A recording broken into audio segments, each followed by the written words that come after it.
Good evening, everyone. Buenas noches. I'm Ricardo de Jesus Blanco, also known as Dick Jesus White.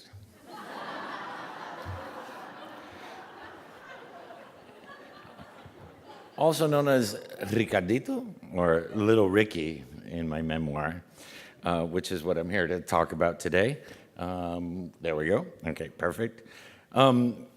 That's the cover of the book. Luckily, I still have the same hair, I think. Seriously, thank you for this great opportunity to share a few words about the book and my life. It is a memoir, so the two go hand in hand.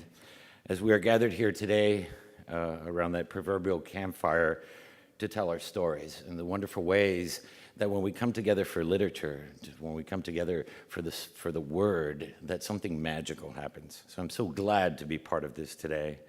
And I thank you again for all the work, as you had said, for all the work that you do.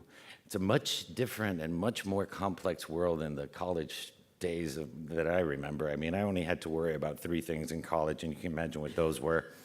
But we certainly need even more guidance and more direction, and so I thank you for that. Mil gracias. Because I think that you, as I, believe that it's not only necessary, but our duty to make sure that our youth, that our generation, that what we pass on is of value and of interest. And that has always been a guiding light in my life, in my work as well. So I'd like to sort of give you a little bit of background around the book. They say that every writer, and I think we've probably heard a little bit of, sensed this a little bit tonight, that every writer is sort of some way obsessed or is writing the same story, in my case, the same poem over and over all their lives, the same one. And that's the idea that we're all sort of revolve our lives around one sort of unique obsession. And our entire body of work is in some ways an attempt to dimension some part of that obsession, to ask questions of it, to answer them and ask new questions. In a word, my obsession and what obsesses me and my work is this word home. And all that loaded word that comes into place, that calls to mind family, community, place, cultural identity, sexuality, national identity, cultural loyalties, all the rest that big, big word brings to our mind. And it's no wonder, because I think that obsession began even before I was born. Let me explain. I'm sorry about the PowerPoint, but I don't know if you're all, I'm a recovering engineer, so I have to have a PowerPoint. It's all right? But it's something that began perhaps even before I was born. As I like to say, I was made in Cuba, assembled in Spain, and imported to the United States, which meant my mother left 7 months pregnant from Cuba, so my soul technically is Cuban, to Madrid back in 1968. I was born there, and 45 days later, we emigrated to the United States. And this is un recordatorio, or a memento of my birth. And to boot, they threw in the Eiffel Tower there and the Swiss Alps just to screw with me. I don't know what the hell was going on with that, right? But when I come to think about it and about my life, and when I came to start writing finally and thinking about that, by the time I was 45 days old, I belonged to 3 countries. I had lived in 2 world-class cities, and that little newborn photo that you see there was my green card photo, my very first ID in the United States. Adding to that script, to everything that goes into this book, we moved to a galaxy very far, far away from Manhattan called Miami in 1972 especially. And growing up in Miami meant growing up between 2 imaginary worlds. One was this sort of nostalgic 1950s and 60s version of my parents and my grandparents, that country that was so near and yet so foreign, that paradise that we belonged to, that someday we were going back to, so don't get too comfortable. We could take off any day. And my homeland, in a way, a homeland that I had never been to. The other imaginary world that wasn't so obvious, and I think anybody who's been to Miami can testify, as Liz Balmaceda, our Pulitzer Prize-winning journalist, has been quoted saying, "We love living in Miami because it's so close to the United States and you don't need a passport."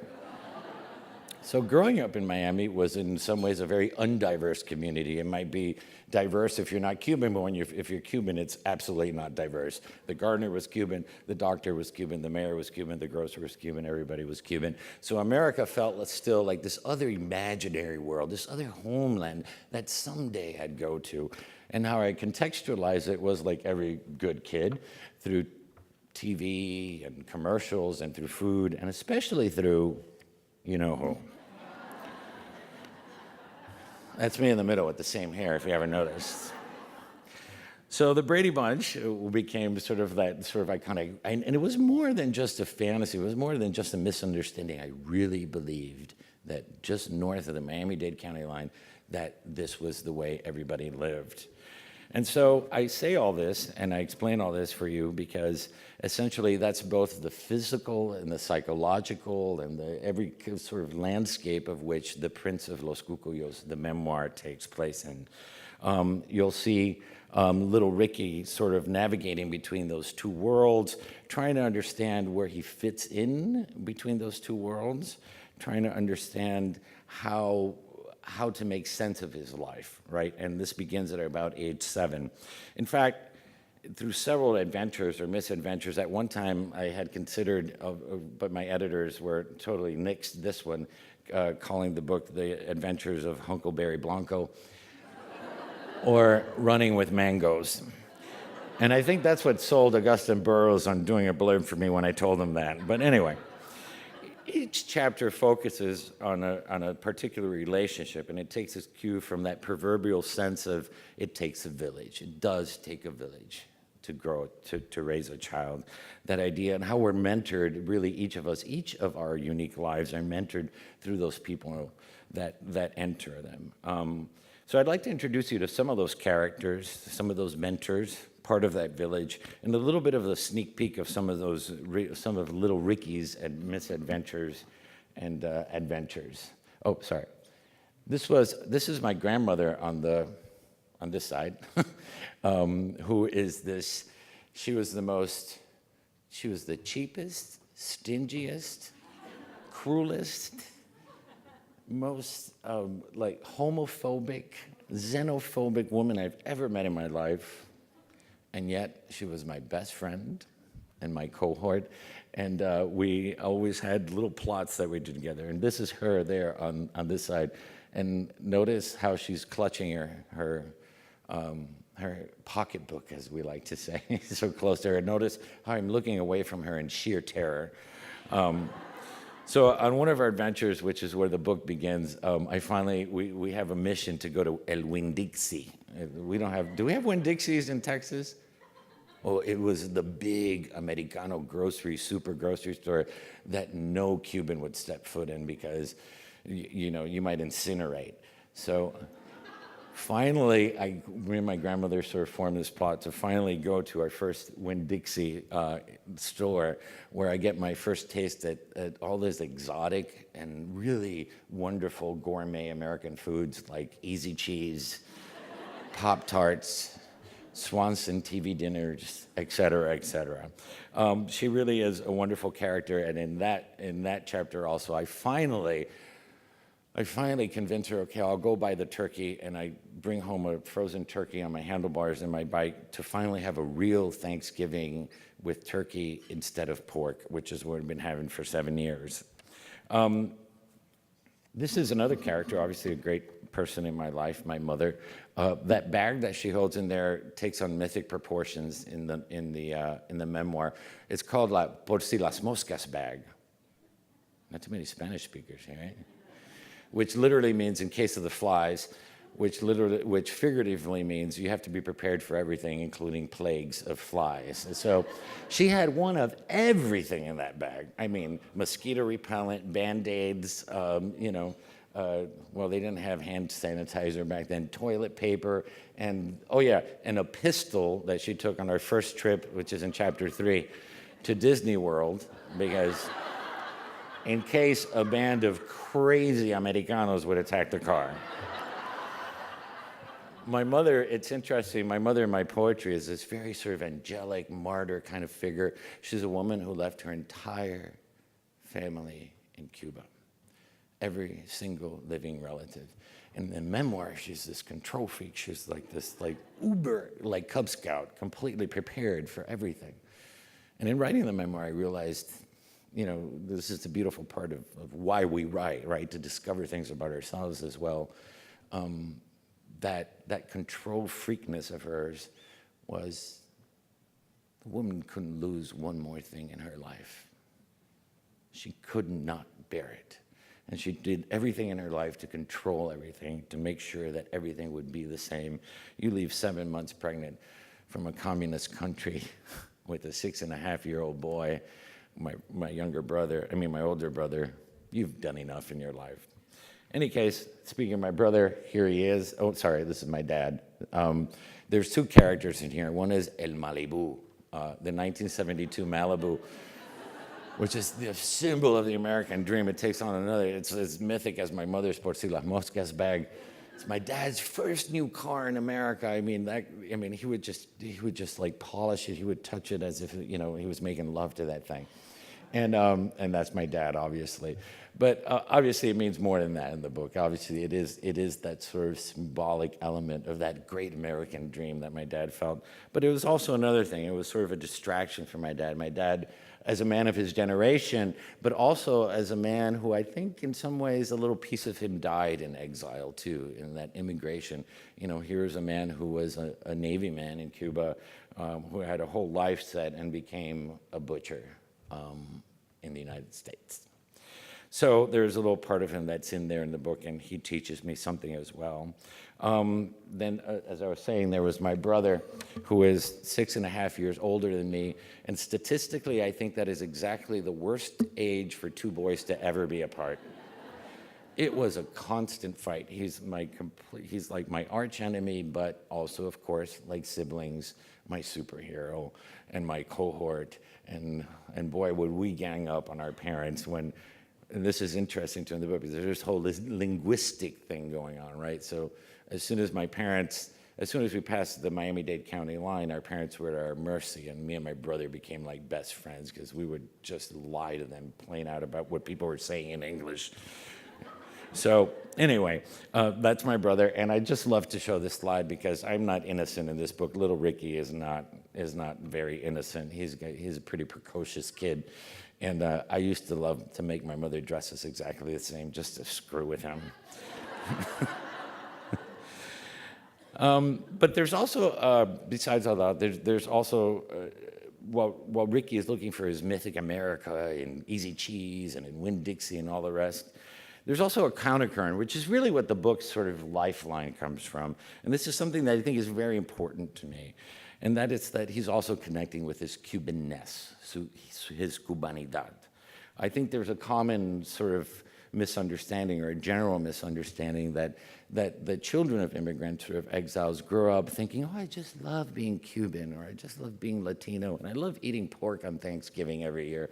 But the truth is, like most red-blooded good kids, that it's really a process of maturing. It's really a process of growing into your culture, of having the sense of eventually really appreciating and learning what your parents and all these stories they were telling you for years finally mean.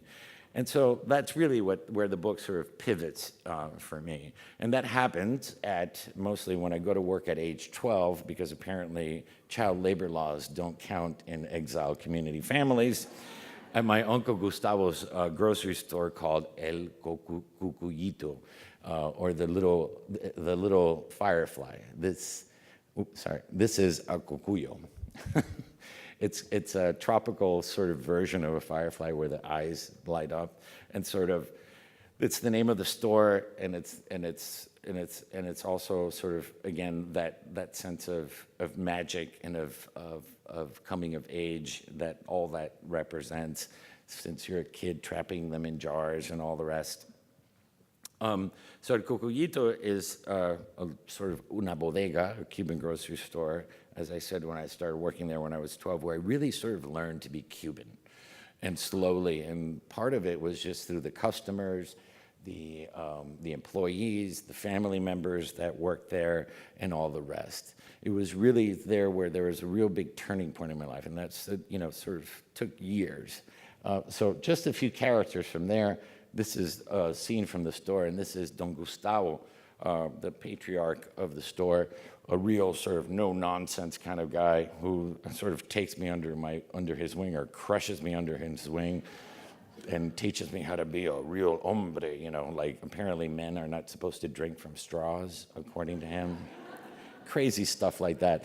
But a real beautiful sort of man who had, again, lost everything and sort of rebuilt his whole life around this store.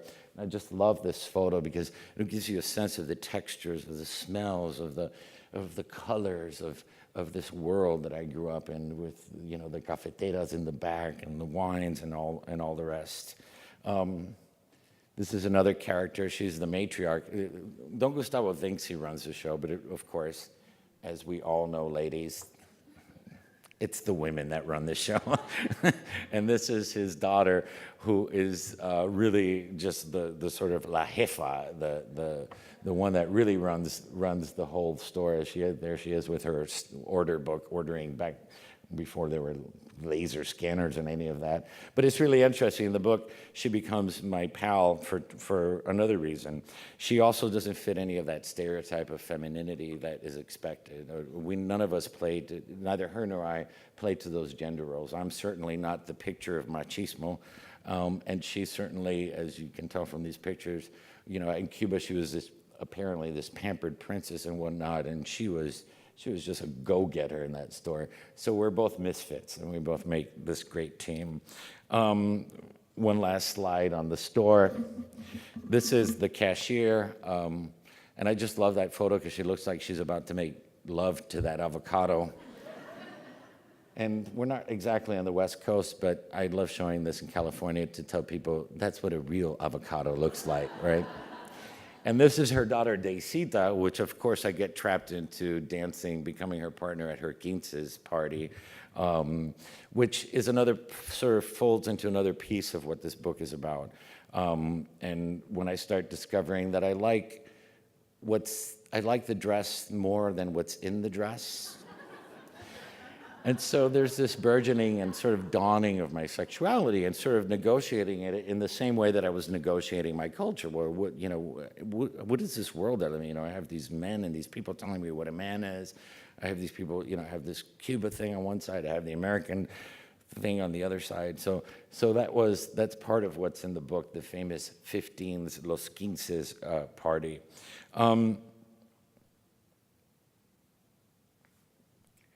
And getting on that sense, what I really, really became interested in this is because, you know, as inaugural poet, I don't know how many hot hats they put on me. I was the first Latino, the first gay, the first immigrant, the first guy with bushy eyebrows, the first guy from Maine, the first guy to graduate from Florida International University. And it was all these hats, but it's really one big sombrero, right? It all comes together. And what I became fascinated in this book is like, how can we can't pull those stories apart for ourselves, right? So, you know, the idea of cultural sexuality or of cultural homophobia, the idea that my options in my socioeconomic class as an immigrant were limited. We didn't talk about art around the dinner table. And even if we did, it would be about José Martí and Wilfredo Lam. My parents didn't even know who the Rolling Stones were, for Christ's sake.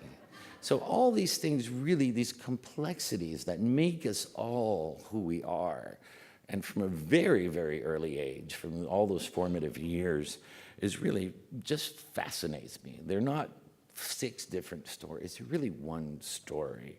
And so that's one piece of it. The other piece of it is that I think I wanted to capture something that I think is unique, and I want to bring, it's kind of, it's not magical realism because that's a whole other thing, but something readers keep on telling me is like I was crying, and then the next page I was laughing, and then I was crying, and then I was laughing, and like, welcome to my world. You know, that sense of la tragicomedia, you know, it's like an Almodovar film. Like, I watch these with my partner, and someone gets clubbed to death with a side of ham, and I'm cracking up. He's like, why are you laughing? It's like, don't you get it? Like, you know? And really, just bringing that into the sense of American life, that tragic comic sort of element, I think was very important for me. Not that the poem. I'm sorry, listen to me. I'm a poet at the end of the day. Not that the book doesn't have its gravitas, right? But also that at times it's laugh out funny, you know. And as one of my close readers said. You know, after reading your memoir, I didn't feel like I had to go back on my meds, and this is something that even Echo, I gotta say, Echo really, and HarperCollins really acknowledged that they loved that in the end, in the sense, it was a story of hope, not a naive story, but a story of hope, and part of that hope is that you read the book knowing that little, as my mother used to call me, Husky, from the Husky section at Kmart, that little Husky kid who grew up behind a bowling alley in a suburb of Miami, this working class kid,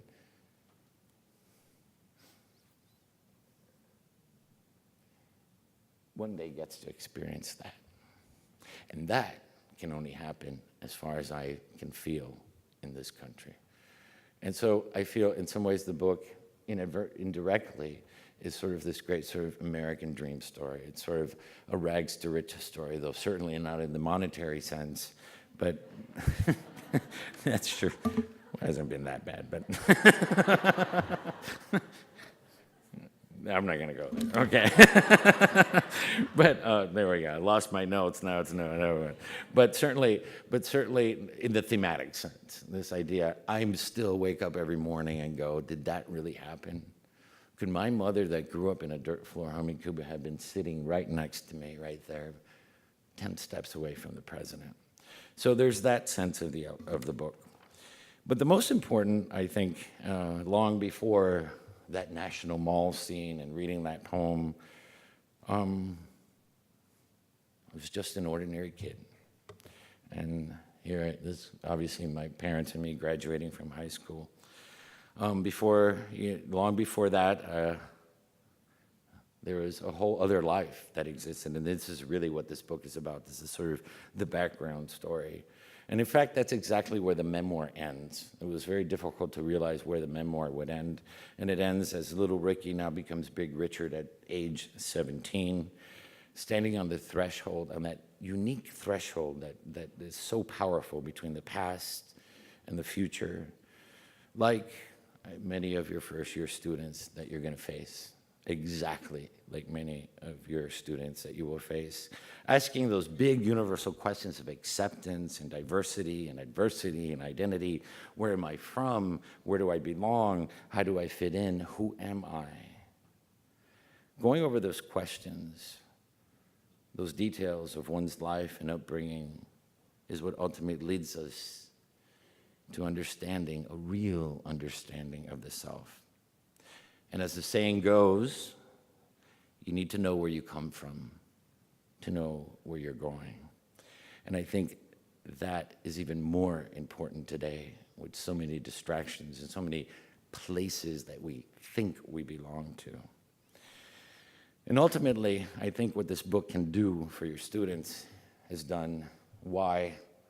And I'm not just saying that because I'm here, but really one of my motivations was to change the conversation about what it means to be an immigrant or an exile in America. And we have got to stop this nonsense.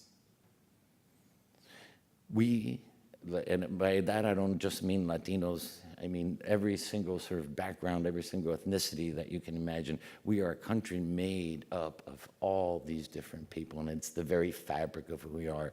And it's not a burden, and it's not a drain on our resources. It's, in fact, part of the viability of this country, and is the reason this country exists. And it is the future of this country. And I learned that just in time. My hope is that you can take this book to your students and have them come to that realization even earlier, to really understand, as I did, finally sitting up there in that inauguration, that my story wasn't the other story. It was part of the grand American narrative, has always been and will always be. Thank you.